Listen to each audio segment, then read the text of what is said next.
AP రాజకీయాల్లో మాటల యుద్ధం కొనసాగుతోంది. కావలి ఎమ్మెల్యే కావ్యకృష్ణారెడ్డి, ఎమ్మెల్సీ చంద్రశేఖర్ రెడ్డిపై చేసిన అనుచిత వ్యాఖ్యలు తీవ్ర దుమారాన్ని రేపుతున్నాయి. ఈ వ్యాఖ్యలకు నిరసనగా వైసీపీ నాయకులు ఆగ్రహం వ్యక్తం చేస్తున్నారు. ఎమ్మెల్యే చేసిన వ్యాఖ్యలు వ్యక్తిగత దూషణలకు దిగడం రాజకీయ విలువలకు విరుద్ధమని వైసీపీ నేతలు ఆరోపిస్తున్నారు. ప్రజా సమస్యలపై దృష్టి పెట్టకుండా వ్యక్తిగత విమర్శలకు దిగడం సరికాదని వారు తీవ్రంగా ఖండిస్తున్నారు. ఇంకొక ఆయన ఉన్నాడు, నంగిలాగా మాట్లాడుతున్నాడు. ఆయన ఇంకొక ఆయన చంద్రశేఖర్ అంత ఆడంగల లక్షణాలు నువ్వేందే నాకు ఆడంగల లక్షణాలు నువ్వే నా గురించి మాట్లాడు. నాది పౌరుషానికి మారిపోయారు.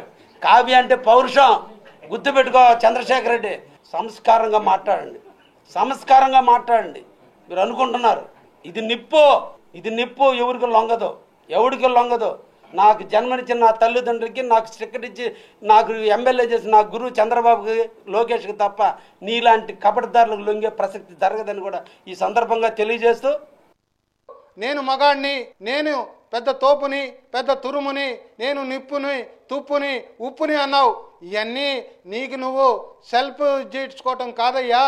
ప్రజలు చెప్పాలి. కావాలి నియోజకవర్గ ప్రజలు నువ్వు ఎంత మగాడివో, ఎంత నిప్పువో, ఎంత తుప్పువో, ఎంత తోపువో ప్రజలు కావాలి నియోజకవర్గ ప్రజలు తెలపాలి.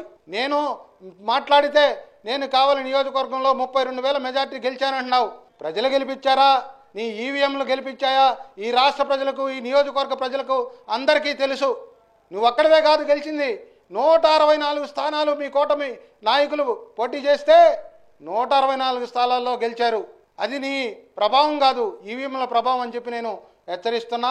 నువ్వు వాపును చూసి బలుపు అనుకుంటున్నావు. నీ అహంకార ధోరణితో మా నాయకుల్ని వ్యక్తిగతంగా విమర్శిస్తున్నావు. మా నాయకులు పర్వతిరెడ్డి చంద్రశేఖర్ రెడ్డి గారి గురించి నీకు తెలియదేమో. ఆయన చరిత్ర గల నాయకుడు.